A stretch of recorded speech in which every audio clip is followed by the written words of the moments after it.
बिस्मिल्लाहिर्रहमानिर्रहीम। अल्लाहुम्मा सल्लि अला मुहम्मदिन व आले मोहम्मद। अस्सलाम वालेकुम। कैसे हैं आप सब? उम्मीद करता हूँ सब खैरियत से होंगे। अल्लाह पाक आप सबको अपने हिफ्ज़ व अमान में रखे, सलामत रखे, आमीन। जनाब, आज की डेट है 6 मार्च, डे है Sunday. As per routine market का डेली व्यू अपना आपके साथ शेयर करने वाला हूँ, जो कि होगा 7 मार्च मंडे के लिए। शुरुआत करते हैं इंडेक्स की समरी से। इंडेक्स ने जो अपनी क्लोजिंग एडजस्ट की है लास्ट सेशन की 44,551 के ऊपर की है। इंडेक्स ने जो ओवरऑल पॉइंट्स गेन किए हैं 25.63 पॉइंट गेन किए हैं, जो कि बनता है 0.6% पॉजिटिव।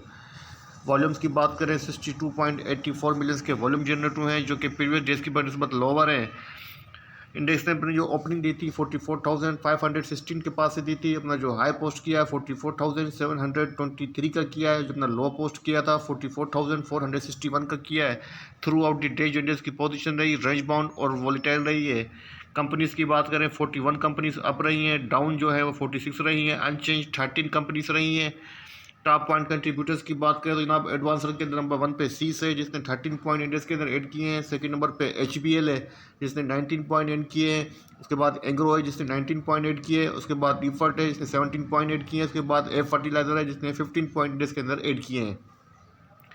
अगर डिक्लाइनर की बात करें नंबर 1 पे हुप पावर है, जिसने 24 पॉइंट डिक्लाइन किए हैं। सेकंड नंबर पे पीओल है, जिसने 16 पॉइंट डिक्लाइन किए हैं। थर्ड नंबर पे इंडू है, जिसने 16 पॉइंट डिक्लाइन किए हैं। फोर्थ नंबर पे MCP है, जिसने 14 पॉइंट डिक्लाइन किए हैं। उसके बाद TSO है, जिसने 11 पॉइंट डिक्लाइन किए हैं। करते हैं फ्राइडे को कौन कौन सी कंपनीज वॉल्यूम डे स्टॉक रही है। नंबर 1 पे फ्लाइंग का राइट शेयर है, जिसने 67 पैसा के ऊपर अपनी क्लोजिंग एडजस्ट की है, फ्लैट पोजीशन रही है। सेकंड नंबर पे TRG है, जिसने 78 रुपीज़ 81 पैसा के ऊपर अपनी क्लोजिंग एडजस्ट की है, नेगेटिव रहा है 0.40%। थर्ड नंबर पे युवराज जनाब, जिसने 6 रुपीज़ 33 पैसा के ऊपर अपनी क्लोजिंग एडजस्ट की है, नेगेटिव रहा है 2.62%। उसके बाद WTL जनाब, जिसने 1 रुपीज़ 83 पैसा के ऊपर अपनी क्लोजिंग एडजस्ट की है, नेगेटिव रहा 1.61%।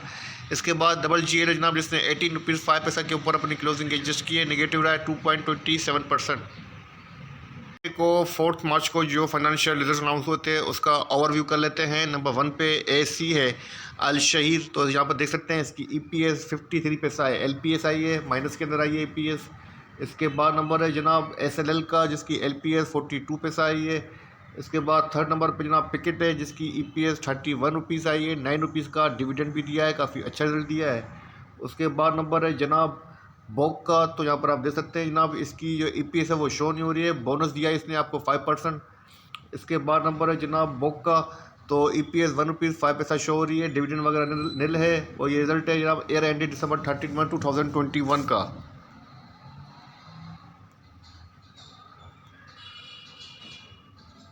वन पे हमारे पास EL है, जिसका ट्रेंड बाइंग के ऊपर है। फ्राइडे को क्या हुआ चेक कर लेते हैं।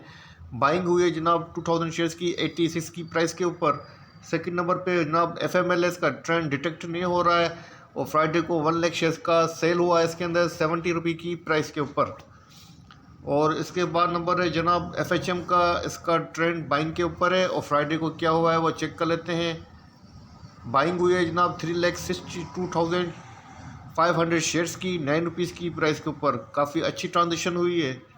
और इसके बाद नंबर आता है जनाब HMB का, तो इसका ट्रेंड भी बाइंग के ऊपर है, और फ्राइडे को इसके अंदर क्या ट्रांजेक्शन हुई है वो चेक कर लेते हैं। बाइंग हुई है 70,500 शेयर्स की 44 रुपीज़ 94 पैसा की प्राइस के ऊपर। इसके बाद नंबर है जनाब IGIHL का, और उसका ट्रेंड बाइंग के ऊपर है, और इसके अंदर जो ट्रांजेक्शन हुई है 100 शेयर्स की 121 की प्राइस के ऊपर। इसके बाद नंबर है जनाब IML का, इसका ट्रेंड सेल के ऊपर है। फ्राइडे को इसके अंदर सेल हुई है 4,000 शेयर्स की 16 रुपीज़ की प्राइस के ऊपर। उसके बाद नंबर है INIL का, इसका ट्रेंड बाइंग के ऊपर है, और फ्राइडे को इसके अंदर बाइंग हुई है 20,000 शेयर्स की 115 रुपीज़ 70 पैसा की प्राइस के ऊपर। इसके बाद नंबर है जनाब OML का, तो इसका ट्रेंड बाइंग के ऊपर है। फ्राइडे को क्या हुआ है चेक कर लेते हैं। बाइंग हुई है 500 शेयर्स की 17 रुपीज़ 12 पैसा की प्राइस के ऊपर। इसके बाद जनाब JLICL का ये ट्रांजेक्शन है 3 मार्च की, तो फ्राइडे की ट्रांजेक्शन को यहीं क्लोज करते हैं। अच्छा जनाब, आप बात करते हैं कुछ डेटा की। तो आपके सामने पोर्टफोलियो इन्वेस्टमेंट डेटा मौजूद है, फिर PLP डेटा 4 मार्च का। इसमें आप देख सकते हैं फॉरेन कॉर्पोरेट्स और फॉरेन इंडिविजुअल की जो नेट पोजीशन है सेल के ऊपर है 1.72 मिलियंस की इन्होंने नेट सेलिंग की है। स्पेशली फॉरेन कॉरपोरेट्स ने 2.17 मिलियंस की सेलिंग की हुई है, काफ़ी ह्यूज सेलिंग की है। उसके बाद नंबर आता है जनाब सेक्टर वाइज इनकी पोजीशन का, तो 1.60 मिलियन की इनकी सेलिंग नज़र आ रही है ऑयल एंड गैस के अंदर, और 0.37 मिलियन की सेलिंग नज़र आ रही है टेलीकॉम सेक्टर के अंदर, मतलब ऑयल एंड गैस के अंदर दबा के सेल कर रहे हैं। और जिस सेक्टर के अंदर इनकी बाइंग नज़र आ रही है वो है 0.46 मिलियन की बैंक्स के अंदर। इसके बाद चेक करते हैं लोकल डेटा को। लोकल डेटा में नंबर 1 पे आते हैं इंडिविजुअल की नेट पोजीशन सेल के ऊपर है।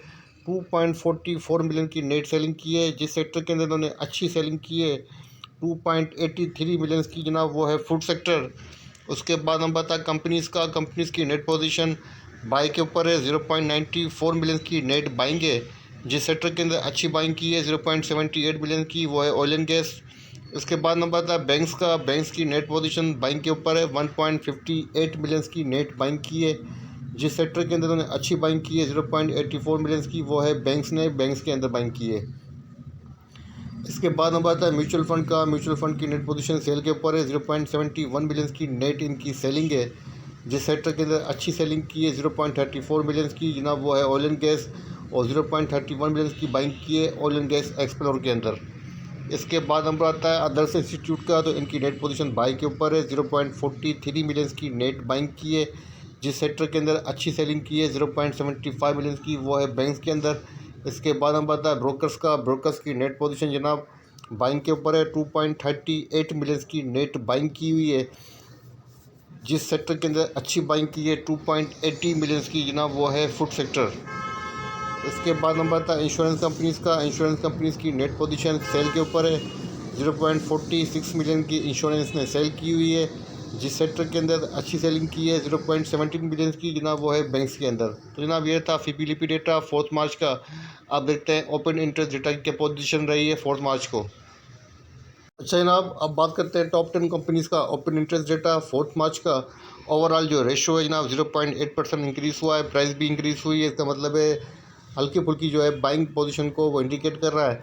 इसके बाद देखते हैं किस कंपनी के अंदर चेंज नज़र आ रहा है। 23.8% OGDC का इंक्रीज़ हुआ है।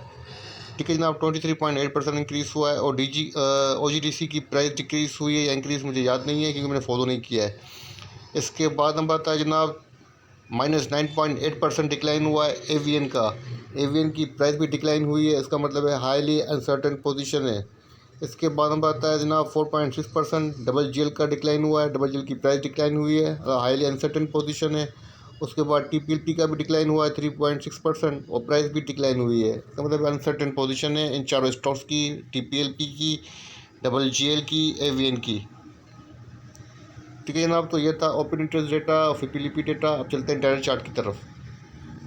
इसका डेली चार्ट ओपन है। डेली चार्ट के ऊपर यहाँ पर आप देख सकते हैं कि जो कैंडलस्टिक अपेयर हो रही है bullish spinning top candlestick appear हो रही है, जो कि रिकवरी को फेवर कर रही है।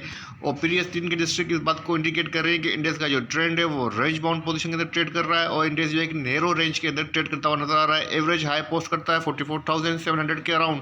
जो अपना एवरेज लो पोस्ट करता है इंडेक्स जनाब, वो बनता है 44,468 के अराउंड।